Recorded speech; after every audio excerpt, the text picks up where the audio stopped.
Okay, speaking of money, I wanted to bring you somewhere else, and it's regarding the team culture and the willingness to take a hometown discount. McIndoe said, "Oh, they Toronto brought in veterans at a discount." Yeah, for sure. Spezza, Thornton, guys that Mhm. were at the tail end of their career signed for pretty much league minimum or little over the league minimum. But you look at their stars; they played hardball in Yeah, yeah, negotiations.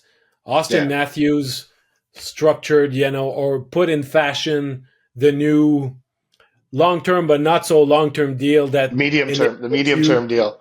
that enables you to really maximize your earnings over the course of your career.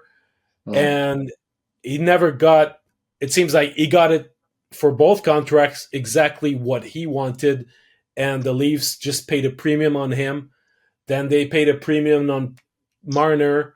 They didn't exactly get a hometown discount when they signed Tavares either back in the day.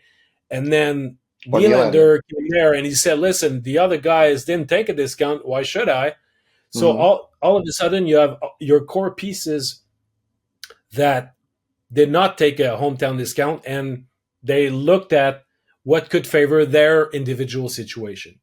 Now Mhm. I look in Montreal, everything, the structure, salary structure, at least up front, seems to be, for the time being, based around Nick Suzuki. So, the price for Coffield, his salary was measured in comparison to Suzuki. We discussed the other day how Slavkovsky maybe we don't he might get a different percentage of the cap for his next contract, but it shouldn't be outrageously more than Suzuki. So, Mhm. do you think that there is a chance there with this team growing together and learning how to win together that there might not be a sense, and that's why I'm bringing it to culture, where those guys are not necessarily going to look first and foremost to what's good for them individually and make Mhm. sure that this team flourishes with enough money to spend to make sure that you have enough good pieces to win. And that's going to be taken into account by those young players when it's time to renegotiate their next contract. Well, if you look at if you look at Caulfield and Suzuki's contracts, both take up 9.4% of the cap this season, right? Um, if Slavkovsky were to say, okay, well, I'm willing to take 9.4% of the cap when his contract expires is expected to be roughly $92 million, right? This is the number that Cap Friendly has for now as a placeholder, but it could even be higher than that. If it were to be $92 million, 9.4% would be at roughly an $8.65 million a year cap hit. Um, so that would be Slavkovsky's version of a hometown discount, I guess, in the sense, or just falling in line with the salary structure that Suzuki's contract established. That would be that. Say, Mm-hmm. okay, I'll sign an extension 7 times 8.65, same percentage of the cap as Nick, same percentage of the cap as Cole, but still making not quite about 800,000 more than either of them, a little less than that. So it's all relative, but like if this is why I think the Canadians should absolutely get into these talks right now. Like if they could get Slavkovsky, this is why if they could get Slavkovsky to sign a contract that comes in under Suzuki's contract, that'd be a big win, and it would In be, terms of dollar or in terms of cap in terms of percentage? dollar, in terms of Okay. dollar figure, and say, hey, would you be into an eight, and even if you want to go shorter term, let's say, because let's see, when his contract expires, Nick would have what, 4 years left on his, maybe five. So maybe he can, maybe the trade off would be, we'll give you the 5 year term, which allows you to hit again the way Matthews did, but we ask you to come in at this number. And then when that 5 years is up, you get another big payday, assuming things go as well as we think they will, and as well as you think they will. Um, that would be a big win. And honestly, it wouldn't be crazy for Slavkovsky to sign something like that. 5, 6 years at 7.85, same number as Caulfield, I guess, Mm-hmm. and be ready to. He would be a year away from free agency, just like Matthews got it set up. He'd be a year away from unrestricted free agency at the end of that contract. So he would hold all the cards and would have all the leverage coming out of that contract. So that would be the trade off. And that would basically establish, the Canadiens' window to win Yeah. would basically be in line with that contract, because there's going to be obviously other contracts that have to come in. But yeah, it's the hometown discount thing. I think, it'll be interesting to see. Like, we're talking about the free agent market this summer. Like, Jonathan Marchessault is older, right? So Yeah. would he be willing to take like a 3-year deal with Montreal? And that would be his version of a hometown discount. Get paid handsomely for it, but short term. And Hmm. say, come here for 3 years, we'll give you whatever it is, $9 million.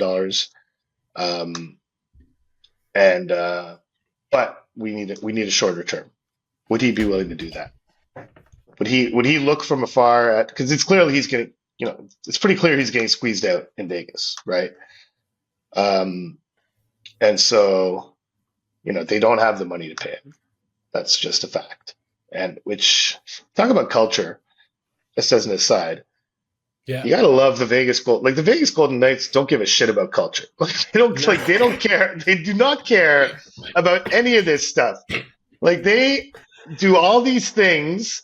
They acquire Hannafin. They sign him to an extension. Like, Jonathan Marchessault must be sitting there right before the playoffs start and be like, okay, I'm the Conn Smythe Trophy winner last year. I'm the only one who hasn't been taken care of. Clearly, they're not going to take care of me, and I'm going to go into these playoffs Yeah. with Have I this. not done enough for you guys? Have I not done enough? And so, he'll be what? He'll be 34 in December, right around Christmas. Would he be willing to take a short-term deal and to sign in Montreal and provide that scoring winger who's maybe not there when the Canadians reach ultimate contention, but helps them get there? Yeah, maybe, That's the but kind of hometown discount I would be looking at if I were the Canadians. yeah, but it all depends if any guy you sign for 2, 3 years, does it make it more difficult to sign all your kids to long term contracts, especially on defense, that you will have to sign?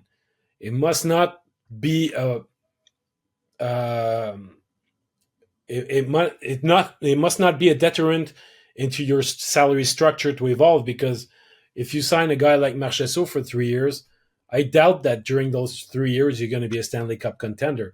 So basically, you're just throwing a lot of money for a guy that's going to improve your team, but that's not necessarily going to make you a difference maker, or that's going to turn you into a Stanley Cup contender.